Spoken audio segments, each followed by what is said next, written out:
Hollywood. I mean, like, what does that even mean? It's like normal size, normal weight is still fat for Hollywood. I don't get it.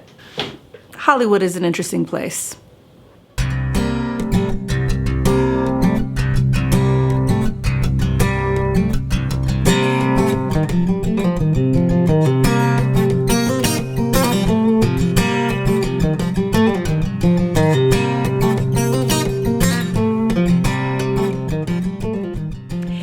Everybody, welcome back to my channel. My name is Lydia. If you are new here, welcome. You're watching Ketosis Focus.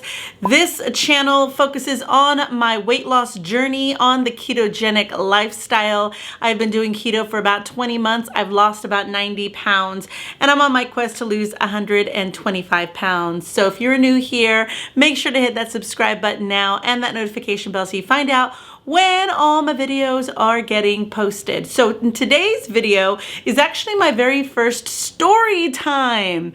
If you've been watching my videos since day one, I probably mentioned in my very first or maybe first couple of videos what my former life was like before I became a mom and had my life that I currently have. So about 10 years ago, I left my career as a professional actress in Hollywood. And I just wanted to kind of chat with you about what that journey was like for me, struggling with weight loss my entire life. So I wasn't always overweight. I would say about 5th grade. 5th grade is when I think the hormones started changing, puberty was starting to happen, and everything started shifting in my body. I started to develop things and my face got a little chubbier. And that was when I was realizing that I was heavier than most kids my age. But then as I got older and I got into high school, I started to realize that I am heavier and not as athletic as some of the other girls in school. And you know, I was a size 9. It's all perception, guys. I was a size 9. I remember when I was 15 and I was getting measured for my quinceañera. I was weighing in at 150, 5'3", 15 years old, and I think I had a 30-inch waist. God, what I would do for a 30-inch waist right now. But I had a 30-inch waist and I just remember thinking, God, I'm so heavy. I'm so fat. Like, I wish I could lose the weight. And I'd done a lot of fad diets back then, you know, a lot of crash dieting, eating some lean cuisines and skim milk with my Special K cereal, trying to kind of figure it out. But when I went to college, it all kind of changed, and the freshman 15 was really more like 30. And then as the years kept going in college, I gained and I gained and I gained. And when I decided I wanted to be a professional actor, I was probably size 22, 24 and about 225, 30 pounds. And then it dawned on me, well, shoot, if I decided this is the career path that I'm going to take, I'm very limited on the roles that I'm going to have. I had done a lot of theater growing up. Ever since junior high, my love for acting kind of began. And in high school, in college, I did a lot of theater, but because I was gaining weight, I played a lot of moms, I played a lot of grandmothers, I played a lot of funny best friends, and I was starting to see a trend with the type of roles that I was getting because of my weight. And I knew that when I was gonna move to Los Angeles, like, if I didn't do something about my weight loss, I was going to be really limited to the types of roles that Hollywood would put me on. I would be the butt of fat jokes. This is what it was in my head. I was going to be the butt of fat jokes, and I was going to be the funny best friend. And that was it. And, you know, and I was fine with that. I could play the funny best friend. I just didn't want to be made fun of. I didn't want to, you know, be the obese girl on the beach in a bathing suit while the lead guys kind of pointed and laughed and pretend to flirt with me. I guess I was having these nightmare visions of what to expect. And, you know, also I felt like trying to have a professional career as an actor was probably the hardest career you could go after. Like, the success rate is so minimal, you know? It's like you can make a living. At that time, I really wasn't sure if I could make a living as an actor. I was gonna give it a try.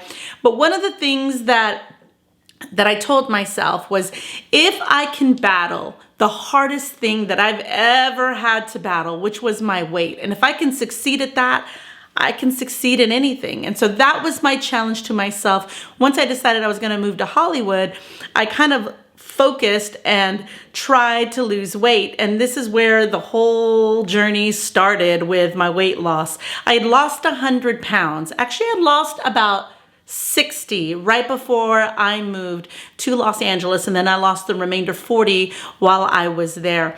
And the way that I did it was a lot of low fat, counting calories, calorie restriction, and exercise. I started running miles. I think I was doing 3 miles a day, a very slight jog, and just kind of built that up until I was running faster and faster every day and calorie counting, and that worked for me. I moved to LA about 10 pounds lighter than I am now, but I didn't work immediately. And so for about the first year and a half, learning the way that LA works and figuring out casting directors and how it all works and doing extra work and trying to get my foot in the door, during that time, I was losing the remainder of the weight. Before I moved to LA, I moved to Austin, got my first agent, got my foot in the door, started doing some films and some short films, some commercials, some print work, and I did a lot of work in those 2 years.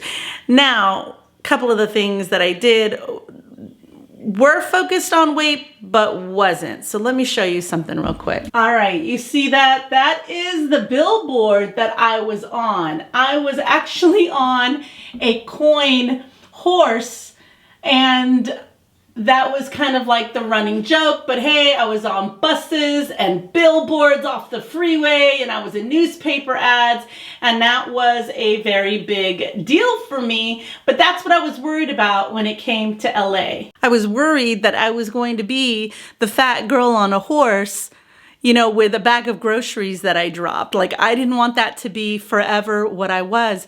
And I remember doing a play, and a friend was saying, you know what, you've got the rest of your life to play the old lady. You're in your 20s. Like, don't you want to play other roles besides the grandma in everything? And I was like, yeah, you're right. You know, I do have the rest of my life to play grandmas. Like, how do I change the course? How do I change my future of what my career is going to be like? And that's when I decided to lose 100 pounds. And you know, the crazy thing about this whole acting journey of mine is I remember how much I worked when I was in Austin. When I was at my heaviest, I had no problems booking work. And then when I moved to Los Angeles, it took me a year and a half because I was kind of like in this in-between stage. I wasn't really heavy to be the heavy person in the scene, and I wasn't thin or skinny to be the leading person in the scene. So it was kind of like in this in-between stage. And this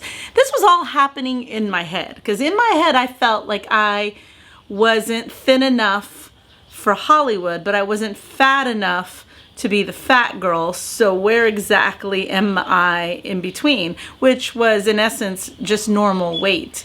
And in Hollywood, for me, in my head, I kept thinking, like, unless I'm underweight, I'm going to always be overweight for Hollywood. And I remember getting down to a size 8 and a size 6 and then a size 4. I had lost 100 pounds. I was 128 pounds at that time.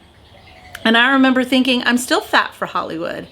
I'm definitely fat for Hollywood because I'm not thin enough to be the leading lady. It really is, God, guys, it's a mental thing because in the 10 years that I was in Hollywood going after this career, I mean, I got work in many different sizes. I think I left Hollywood, I was on General Hospital the very last month that I was in town, and I was probably at about 200 or just under 200 pounds when I booked that job, I think.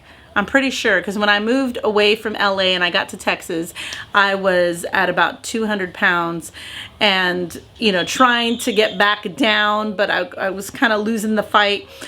What had happened, how I slowly gained the weight back. Well, it actually wasn't slowly. So I felt very confident in my skills to lose weight because I felt like I got it down, right?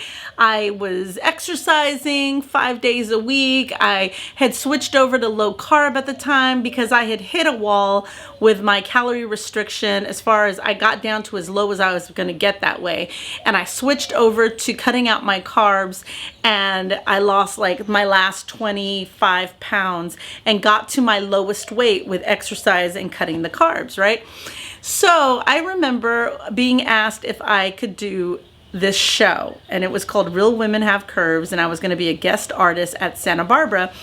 And the problem is the role that they had in mind for me was one of the bigger girls in the show. So I was cast in this show, and I had decided that I was going to gain weight for this play. So I felt like, you know what, I'm going to commit wholeheartedly to this role.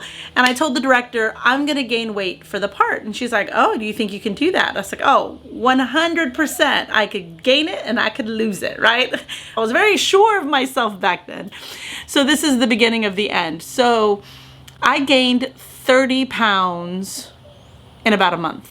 Like easily. And then I started getting Jamba juices. You know, those like hundreds of calories in like a huge drink of Jamba juice. And I would have that with my meal. So I probably tripled my calories, whatever I was eating. I was eating sugar again. I wasn't on low carb anymore. And I was just trying my hardest to gain the weight. Well, I gained the 30 pounds. I did the show. And then at the end of the play, I was like, okay, time to get this weight off.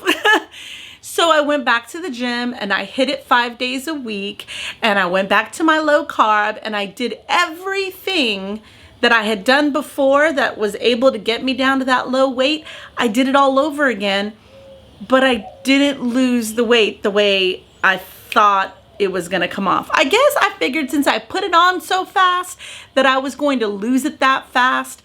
And I didn't, and I panicked, I think, or I was impatient.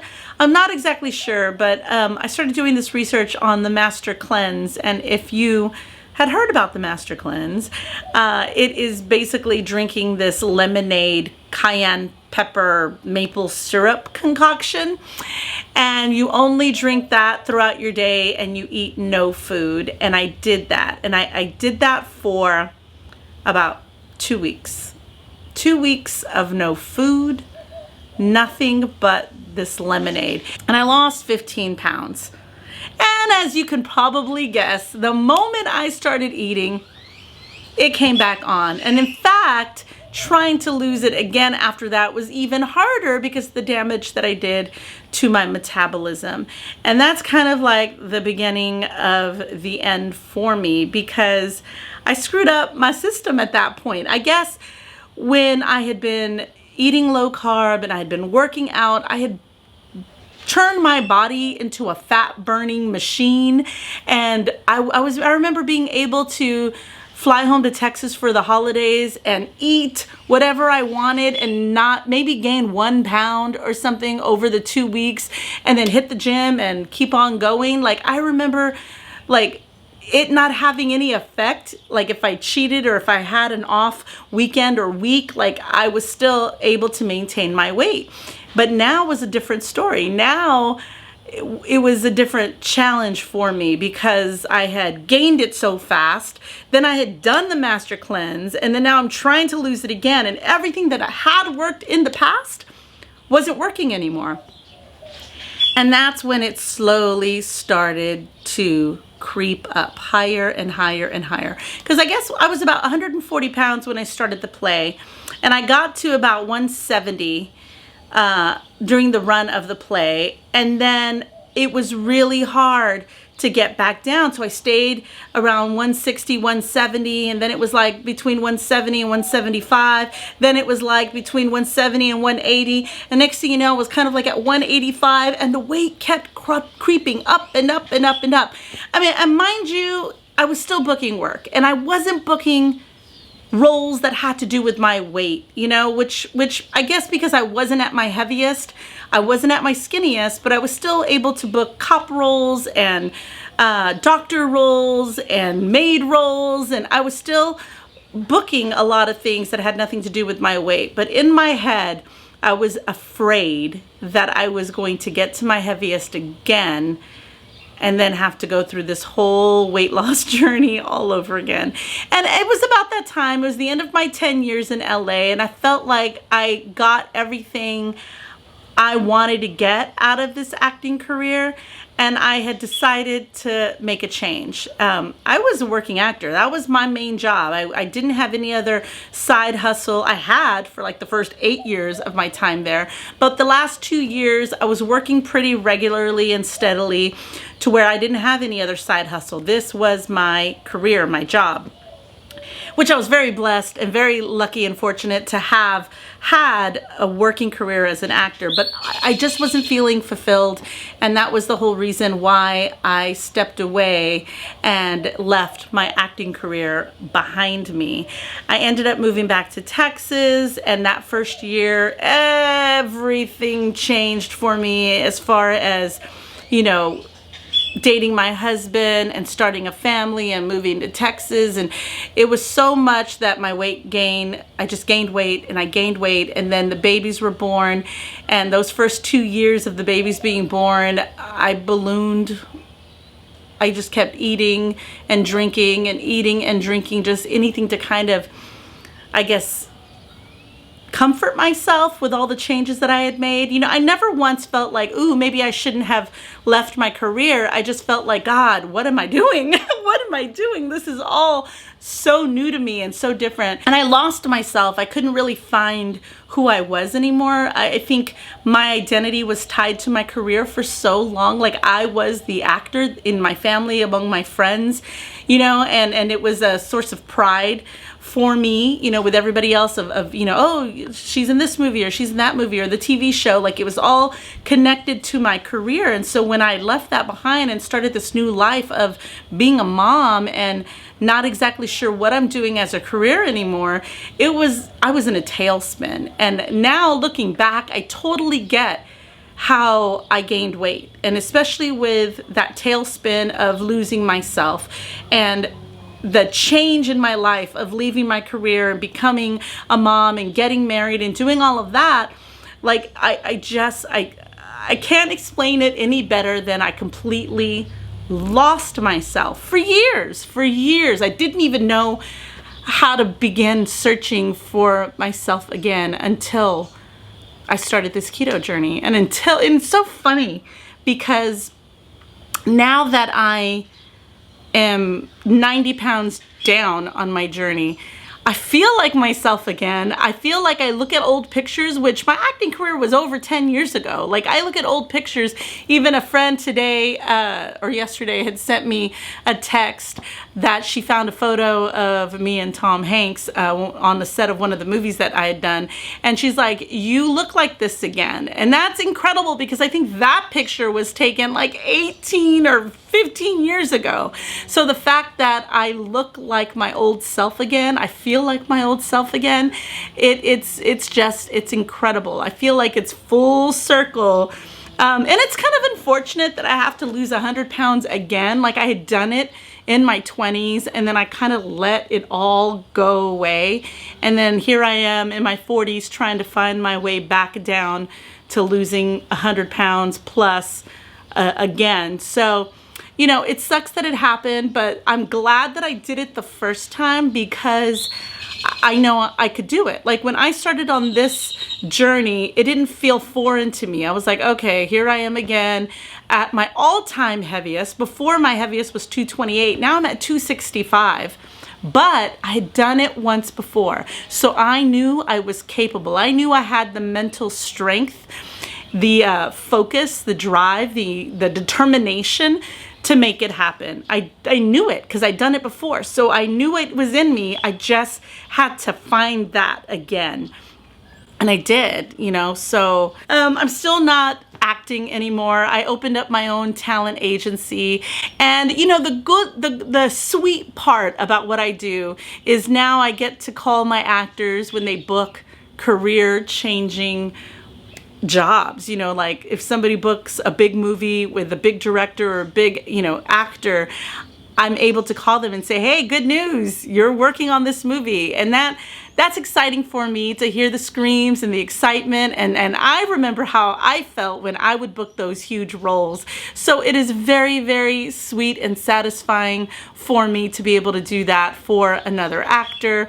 Another thing that I love about what I get to do now on this side of the table, on this side of the casting table, is give opportunities for actors that remind me of me when I was that age or when I was that size. Like if I represent an actor who is maybe not a size 2 or 0, you know, I like to be able to open up those doors for them. It's like, hey, you know, you can be the love interest in this movie. Like you don't have to be a 0 for it. And I'll submit them for it in the hopes that casting agrees with me that this person can be a love interest. Love interest shouldn't be only limited to size 0s. Like anybody who is, you know, a regular size or overweight doesn't have to be limited to the fat person in the show, right? It doesn't have to be the butt of jokes. It doesn't have to be the funny sidekick.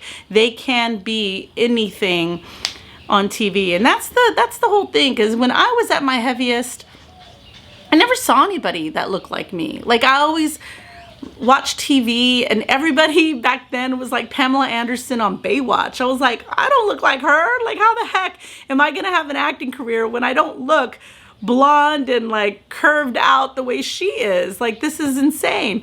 And that's the problem. It's like if more regular people were on TV that looked like normal everyday sizes and people, then the rest of us who are watching it won't feel so alone. They'll be able to identify and see themselves in those characters on TV. So any little part that I can do to help do that, so you know the rest of the world won't feel like, oh man, I'm too fat for Hollywood, you know, I'm too fat to be even represented on TV. Like that's crazy, because, you know, TV and film is a reflection of our life, and that's who we are. I mean, the average size of American women are what, 14, size 12, 14 is the average size in America. And if that's not being represented on TV, it makes those people feel like, you know, they don't count, that they're not being seen. So I did this movie with Tom Hanks and Catherine Zeta-Jones and Diego Luna called The Terminal. I don't know if you guys have seen it.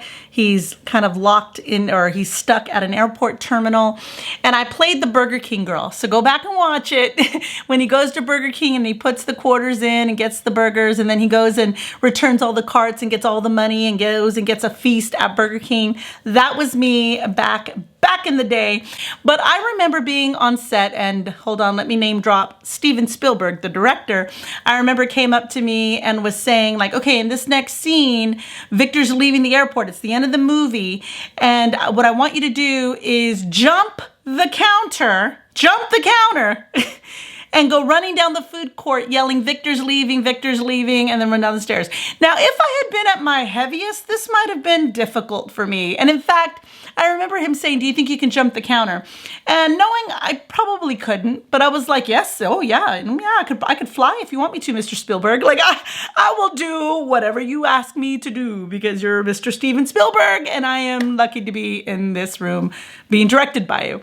So I remember thinking like, I don't know if I can do my own stunt, but shoot, I'm just gonna have to make it work. And I was able to. I think it wasn't more of like a hop or a flying over the counter. It was more of like a hopping on it and doing a butt spin and jumping off. I don't even think it made it into the final movie. I really don't think, I think that part was cut out. But I did my own stunt and I hopped over there. But I was thinking, looking back, and I was like, man, if I had been at my heaviest, I probably still would have gotten cast. I don't think being the Burger King girl had anything to do with size. Not that they were looking for a skinnier person or a larger person. I think they were just looking for somebody who fit that role. And I think I would have booked it no matter what size I had been. I'm not sure if he would have asked me to jump over the counter had I been at my heaviest. That was a moment where being smaller benefited me than being larger. Other than that, like almost everything that I booked had nothing to do with weight. Desperate Housewives, Curb Your Enthusiasm, Prison Break, monk, like everything that I had ever booked never had anything to do with weight. It didn't matter if I was smaller or bigger. It was just, I was either a maid or a nurse or a teacher or somebody's wife or something, you know, and it never had anything to do with weight. But I don't know if it's because I had lost the weight already and it was a non-issue or what. I don't know if I would have even gotten cast in those parts if I was at my absolute heaviest. Who knows? Who knows? But the whole point of me losing those 100 pounds in the first place was so it would broaden up my options as an actor and not be a limit for me, because I thought it would be a limit for me, and to open up more doors for me. And so I'm not exactly sure if it did. I mean, I did work a lot, so maybe it did, but I'm not sure if I would have worked just as much being heavier. The only thing that I have to gauge on that is when I first moved to Austin before I moved to LA, and I had no problem booking work. In fact, I was booking a ton of work at my heaviest. So who knows? I would say if you are an actor pursuing this career and you think that you need to lose weight before you can go after it, you probably don't. Not for your career. You could probably still book work if you're a good actor. I think I needed it for myself, for a confidence booster, and to also know that I can do it. I think it was more of an empowering thing. If I can control this weight, then I can control my destiny as an actor.